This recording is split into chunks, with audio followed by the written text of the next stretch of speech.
अक्टूबर 1906 London की एक ठंडी शाम इंडिया हाउस के एक छोटे से कमरे में एक दुबला पतला मराठी युवक झींगे यानी प्रॉन तल रहा था। उस युवक का नाम था विनय दामोदर सावरकर। उस दिन सावरकर ने अपने कमरे में एक गुजराती वेश्या को खाने पर बुलाया था, जो दक्षिणी अफ्रीका में भारतीयों के साथ हो रहे अन्याय के खिलाफ दुनिया का ध्यान खींचने लंदन आया हुआ था। उस शख्स का नाम भी मोहनदास करमचंद गांधी था। तब तक वो महात्मा गांधी नहीं बने थे, भारत भी उनकी कर्मभूमि नहीं बना था। कहा जाता है कि उस रात गांधी सावरकर से कह रहे थे कि अंग्रेजों के खिलाफ उनकी जो रणनीति जरूरत से ज्यादा आक्रामक है, लेकिन सावरकर ने उनकी बात बीच में काटते हुए कहा कि पहले खाना खाओ। जब गांधी ने मांसाहार खाने से मना किया तो सावरकर ने हल्का सा तंज कसते हुए कहा कि जो अंग्रेजों की ताकत को चुनौती देना चाहता हो वो बिना मांस खाए इतना कमजोर कैसे हो सकता है। दर्शकों, उस रात गांधी बिना खाना खाए इंडिया हाउस से लौट गए थे, लेकिन शायद उस रात भारत को दो सबसे बड़ी विचारधाराएं सामने आकर खड़ी हो चुकी थी। एक तरफ गांधी की अहिंसा तो दूसरी तरफ सावरकर का आक्रामक राष्ट्रवाद। लेकिन सवाल ये थे कि आखिर कौन थे वीर सावरकर। सावरकर माने तत्व, सावरकर माने तर्क, सावरकर माने तारुण्य, सावरकर माने तीर, सावरकर माने तलवार, सावरकर माने तिलमिलाहट, सागरा प्राण तड़मड़ला। क्या वो महान क्रांतिकारी थे या फिर अंग्रेजों से माफी मांगने वाले नेता? क्या वो राष्ट्रवादी हीरो थे या भारत को बांटने वाली राजनीति के प्रतीक थे? यही वजह है कि आज भी सावरकर भारत की राजनीति में सबसे ज्यादा पोलराइजिंग फिगर माने जाते हैं। नमस्कार, मेरा नाम योगेश कांत है और आप खबर एक्सपर्ट देख रहे हैं।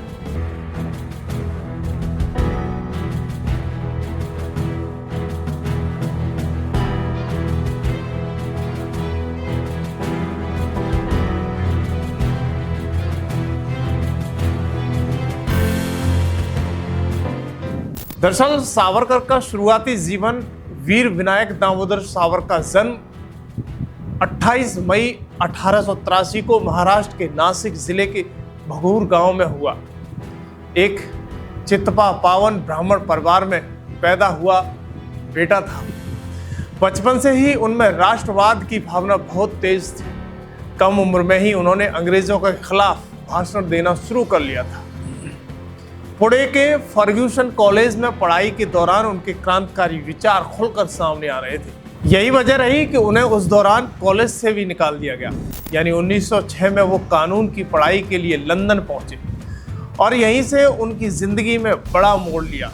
ये एक बड़ी विडंबना है कि सावरकर कभी राष्ट्रीय स्वयंसेवक संघ यानी RSS और जनसंघ के सदस्य नहीं रहे, लेकिन आज संघ परिवार में उनका नाम बेहद सम्मान के साथ लिया जाता है।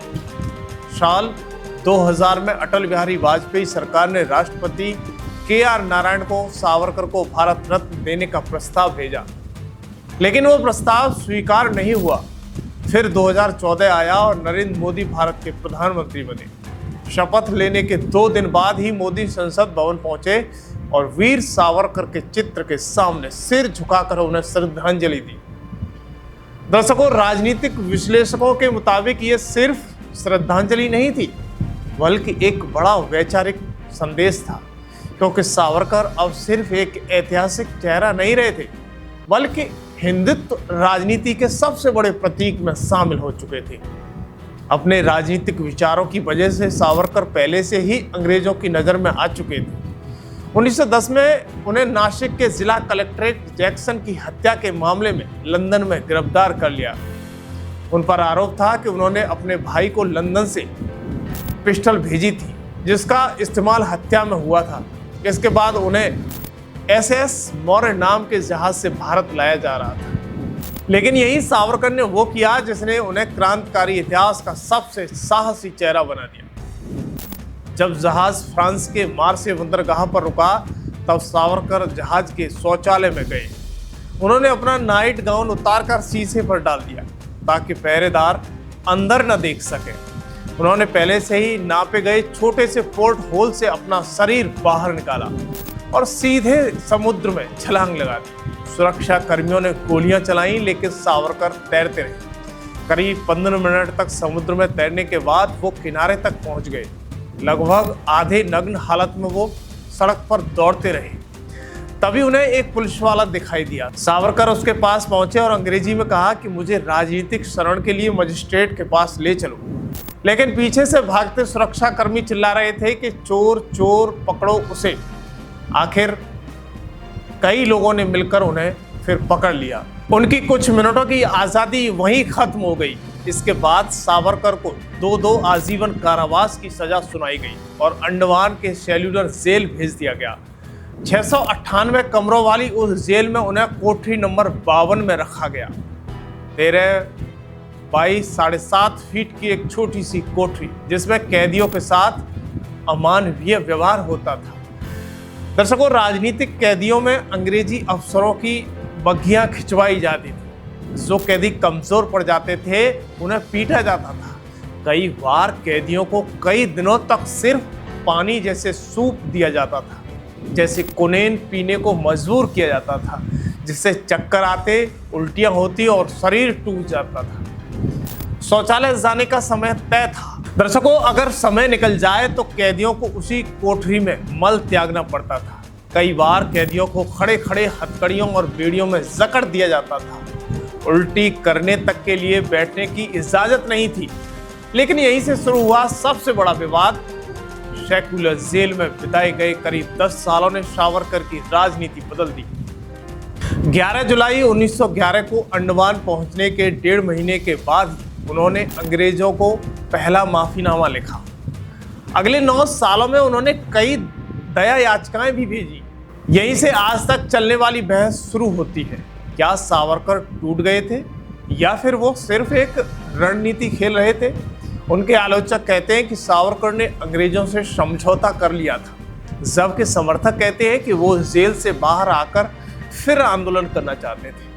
खुद सावरकर ने अपनी आत्मकथा में लिखा था कि अगर वो जेल में खुलकर विरोध करते तो उनसे भारत में संदेश भेजने का अधिकार छीन लिया जाता। कुछ लोग भगत सिंह से तुलना करते हैं, जो फांसी तक झुकने को तैयार नहीं हुए थे। लेकिन सावरकर के समर्थक कहते हैं कि भगत सिंह और सावरकर की रणनीति अलग थी। भगत सिंह शहादत चाहते थे, जबकि सावरकर लंबे समय तक लड़ाई जारी रखना चाहते थे। अंडमान से बाहर आने के बाद सावरकर ने अपनी सबसे चर्चित किताब लिखी, हिंदुत्व, हु इज हिंदू। यही पहली बार हिंदुत्व को राजनीतिक विचारधारा के रूप में पेश किया गया। सावरकर का कहना था कि इस देश का नागरिक वही हो सकता है जिसकी पितृभूमि, मातृभूमि और पुण्यभूमि तीनों भारत में हो, यानी हिंदू, सिख, जैन और बौद्ध इस परिभाषा में आते हैं, लेकिन मुसलमान और ईसाई नहीं, क्योंकि उनके पवित्र धार्मिक स्थल भारत के बाहर हैं। यहीं से सावरकर की विचारधारा पर सबसे ज्यादा सवाल उठे। गांधी हत्या और सबसे बड़ा दाग 1948 में महात्मा गांधी की हत्या हुई। हत्या के 6वें दिन सावरकर को भी गिरफ्तार कर लिया गया। उन पर आरोप था कि वो इस साजिश का हिस्सा थे। हालांकि अदालत ने सबूतों के अभाव में उन्हें बरी कर दिया, लेकिन बाद में कपूर आयोग की रिपोर्ट में कहा गया कि शक पूरी तरह खत्म नहीं होता है। यहीं से सावरकर की छवि को सबसे बड़ा झटका लगा। उनके आखिरी साल राजनीतिक अकेलेपन में गुजरे। वो कहते थे कि काल खुद मुझसे हुआ है, मैं काल से नहीं। काला पानी का काला पहर पीछे, काले से काला सैलानियों को आकाश छूले। मैं बार बार लौट आया हूँ और फिर मैं भी जिंदा हूँ। हाँ सुनो, मैं मौत से लौटा हूँ। अब सवाल ये कि सावरकर आखिर हीरो या विलेन? यही सवाल आज भी भारत की राजनीति में जिंदा है। अगर आप गांधी को अहिंसा, सर्वधर्म समभाव को मानते हैं तो सावरकर की विचारधारा आपको कठोर और विभाजनकारी लग सकती है। लेकिन अगर आप आक्रामक राष्ट्रवाद और हिंदुत्व की राजनीति को सही मानते हो तो सावरकर आपको एक दूरदर्शी राष्ट्रवादी दिखाई देंगे। शायद यही वजह है कि वीर सावरकर आज भी भारत में किसी के लिए महान है तो किसी के लिए सबसे विवादित चेहरा। लेकिन आपके लिए क्या है, हमें कमेंट में ज़रूर बताइएगा और चैनल को सब्सक्राइब करें इस तरह की वीडियो देखने के लिए खबर एक्सपर्ट के साथ बने रहें। धन्यवाद।